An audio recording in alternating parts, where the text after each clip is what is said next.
I think like in a lot of other cases too, it didn't have to be that way, Right. right? But I think one, the fear of the Soviet Union that drives so much, and the Soviets were the same way with us, you know. So I mean, this has other repercussions. I mean, it's how everything is linked, right? You know, all the stories, it's all linked together. You know, so the Soviet Union, when Iran falls and no longer an American ally, no longer American bases, particularly the intelligence bases that could eavesdrop into the Soviet Union. That was a big thing. And if you go back and you look at in 79, the debates within the Politburo, right, at the Kremlin over Afghanistan. And we haven't even gotten to Afghanistan, the Carter and Brzezinski's role in that. But they're saying, look, the Americans have just lost Iran. They need someplace else to go. They're going to go into Afghanistan. Now, I have never seen anything. I've never heard anyone, not even the most looniest, you know, ever say that the United States was going to invade Afghanistan and put bases in there in 1980 because of losing Iran. But that's what the Soviets believed. That's what was being spoken at the Politburo. That's what they were saying. They Mhm. believe this because the same thing. They're human too. They have the same mindsets, the same fears. They have the same narrative constructions, the same biases, the same chauvinism, the same propaganda to influence them. And they saw the Americans hiding behind every door, just like we saw a Soviet underneath every bed, right? You know, I mean, so you know, you saw that even, and so that's one of several reasons why the Soviets invade in December of 1979 is they're afraid that if we don't go into Afghanistan, the Americans will. Right. So, but you know, with the Iranians, there is a possibility there of an understanding of the Iranian, even after the Islamists, the Ayatollahs crowd, even after they consolidate and it's clear they're maintaining, they're gonna have power because the Iranian Revolution was widespread. I mean, everyone was involved in it. Everyone hated the Shah. You know what I Yeah. mean? So like everyone's, you know what I mean? So and that's, you know, but when the Ayatollahs crowd consolidates their power and they are the victors, you know, there's opportunity there. There's opportunity for the Americans to have established a relationship with the Iranians that would have not resulted in the last 40 some odd years. Essentially, let the Iranians be, leave them alone. You know, Mhm. acknowledge what you did, say, I'm sorry for supporting the Shah, and then let us be. And we'll sell you oil and gas. You'll sell us spare parts for our planes and stuff like that, and our relationship will continue to go on. That could have happened. And where did we hear that before, right? We heard that with the Vietnamese, right? Certainly, right? I mean, we've heard that before. Cuba, Mhm. Castro was not in the Soviet camp until the Americans have firmly rejected him.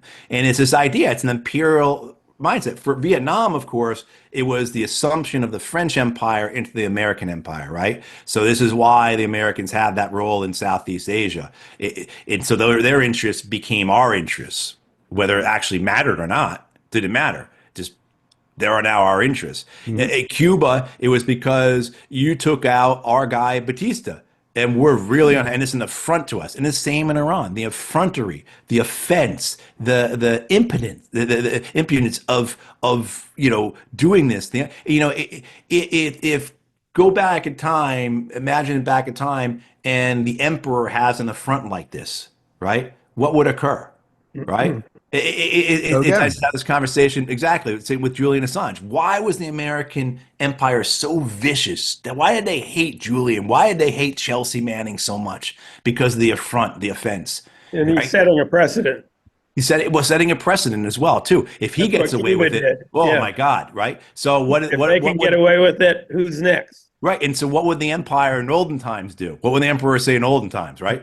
Off with their head, you know, kind of Exactly. thing, right? You know what I mean? So yeah, it's the same construct. It's the same characters. And Carter was not immune to that. And Carter had taken on this title. He was coronated as the emperor. You know, we never used that language. It's never understood that way. But, you know, and certainly the idea of the American empire, you know, I wasn't around in 77, 78, 79. I don't know how that type of terminology would have been accepted.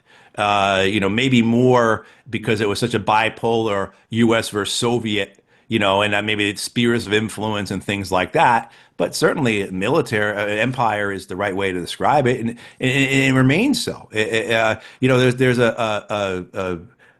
Mike. His name's Michael Mann. He wrote many years, 20. I'm not even certain, but he wrote about empire. He described an empire of having four lines or four functions, and that's how you determine if something's an empire. One is military. Look at the map of American military bases around the world. Okay, clear. The second is economic. I think the understanding. Again, go back to what Kennan says. Right, we have 55% of the world's wealth, and it's our job to keep it. Right, and let alone all the other aspects. And we've got a third of the planet under sanctions. Right, yeah, all of that, right? I mean, and just, yeah, even look at, and this blends into the third one, the political, in terms of what institutions are available. Look at 1944, Bretton Woods, right? And the Yep. creation of the modern world economic system, which of course there's now revulsion to, and there's friction, there's fractures, and you're seeing, right? But what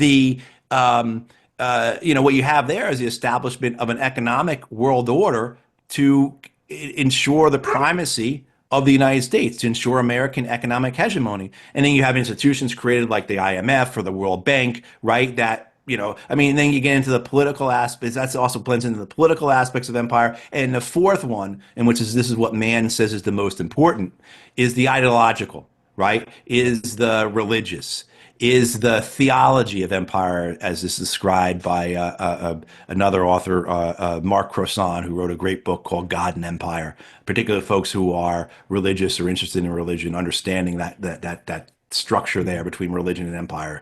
But the theology of empire, right? And so certainly you could talk about information and propaganda and media and everything, and Hollywood, right? Hollywood itself, a huge aspect of the American empire, right?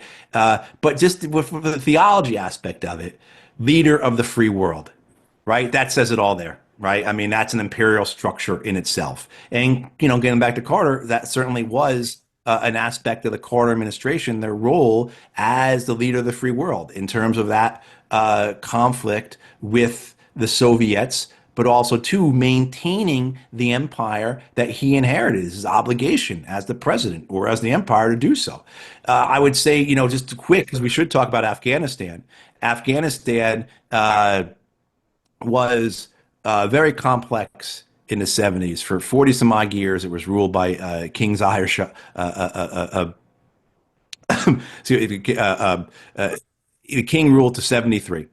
And sorry, my dog made me lose my concentration there. The king ruled to 73. And he's overthrown by a socialist, his cousin or his nephew or whoever Daoud was. And then it becomes a great game in Afghanistan. And Daoud, the prime minister, at one point says, "I light my American cigarettes with Soviet lighters," right? And hey, Daoud, how well did that work out for you? You were gone by 77, I think. And so, but A lot anyway, of help from the Mujahideen and yeah, so that's what happens. You start Afghanistan. Carter again.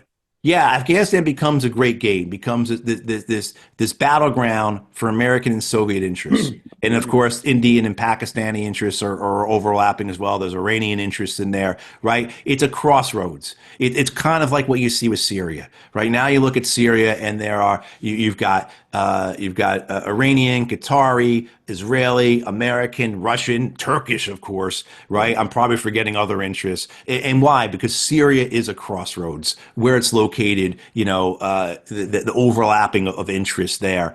Afghanistan was the same.